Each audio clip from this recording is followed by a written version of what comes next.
Assalamualaikum warahmatullahi wabarakatuh. Perkenalkan, nama saya Lisa Armenia dari kelas 04 PS2 NIM 8040190216. Nah, di sini saya akan menjelaskan pengertian himpunan. Menurut Georg Cantor, Bapak Teori Himpunan, himpunan adalah sekumpulan objek yang mempunyai yang syarat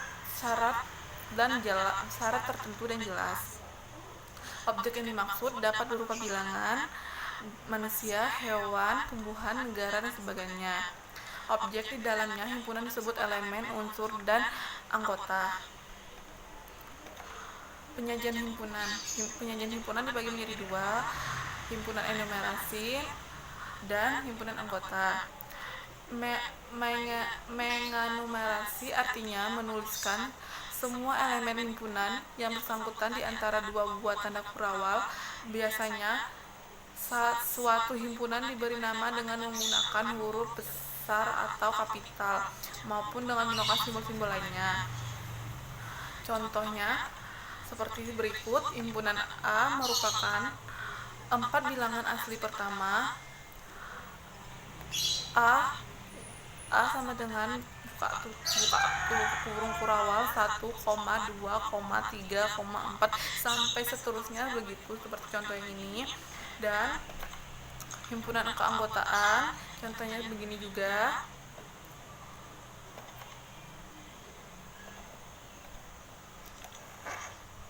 Simbol-simbol baku pada himpunan. P himpunan bilangan bulat positif, N himpunan bilangan alami atau natural, Z himpunan bilangan bulat, Q himpunan bilangan rasional, R himpunan bilangan real, C himpunan bilangan kompleks. Himpunan yang universal semesta disimbolkan dengan huruf besar. Contohnya misalkan ini. D. Notasi pembentukan himpunan. Himpunan biasanya dinyatakan dengan huruf besar A,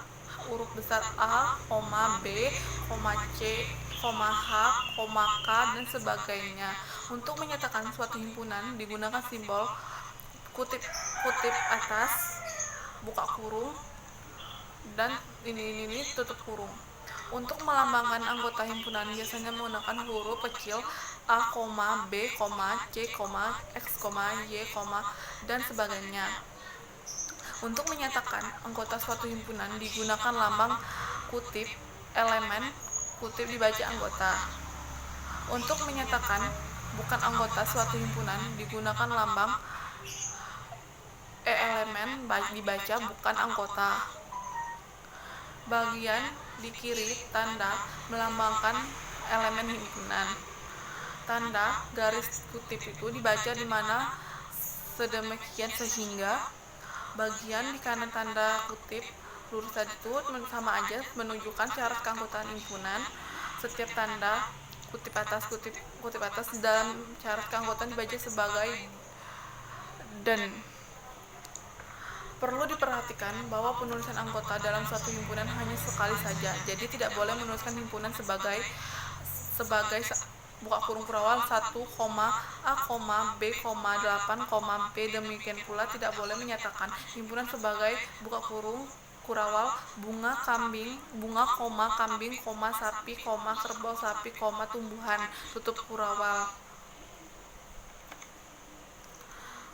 Notasi-notasinya sebagai berikut dan contoh-contohnya sebagai berikut. Contohnya A adalah himpunan bilangan bulat positif yang kecil dari 5. A buka kurung kurawal X garis lurus tadi, X adalah bilangan bulat positif lebih kecil dari 5 atau A sama dengan buka kurung kurawal X garis XP, X lebih kecil dari 5 tutup kurung, yang ekivalen dengan A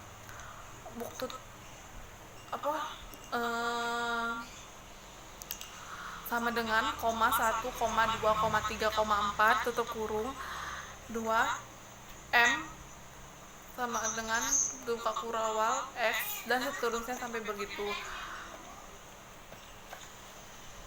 Diagram Venn. Diagram Venn menyajikan himpunan secara grafis dan menyajikan himpunan diperkenalkan oleh matematikawan Inggris yang bernama John Venn pada tahun 1881. Dalam diagram Venn, himpunan semesta U besar digambarkan sebagai suatu segi empat sedangkan himpunan lainnya digambarkan sebagai lingkaran di dalam segi empat tersebut. Contohnya, misalkan U besar buka kurung kurawal 1,2,7,8 A 1, buka kurung kurawal 1,2,3,5 dan B tutup sama dengan buka kurung kurawal 2,5,6,8. Diagram Venn-nya sebagai berikut. Kardinalitas adalah jumlah elemen di dalam sebuah himpunan. Notasi N buka kurung A besar atau garis A untuk menyatakan kardinalitas sebuah himpunan. Contohnya sebagai ini. Himpunan yang tidak terhingga, banyak anggotanya mempunyai kardinalitas tidak terhingga pula. Sebagian contoh himpunan bilangan real mempunyai jumlah anggota tidak berhingga. Maka garis R besar tadi sama dengan misalkan himpunan A dikatakan himpunan bagian dari jenis himpunan kosong. Himpunan kosong adalah himpunan yang tidak memiliki satu pun elemen atau himpunan dengan kardinal disebut himpunan kosong. Nullset. Notasinya sebagai himpunan berikut. Bagian subset. Himpunan bagian adalah dua himpunan atau lebih yang memiliki elemen yang sama. Misalkan himpunan A dikatakan himpunan sebagai dari himpunan B jika hanya jika setiap elemen A merupakan elemen B. Dalam hal ini B dikalahkan seperset dari A. Merupakan himpunan bagian dari A. Tetroma ini pokoknya daripada himpunan A adalah himpunan bagian dari A itu sendiri, yaitu A. Bila ada kata mohon maaf. Wabillahi taufiq wal hidayah. Wassalamualaikum warahmatullahi wabarakatuh. Bila ada salah mohon maaf. Wabillahi taufiq wal hidayah. Wassalamualaikum warahmatullahi wabarakatuh.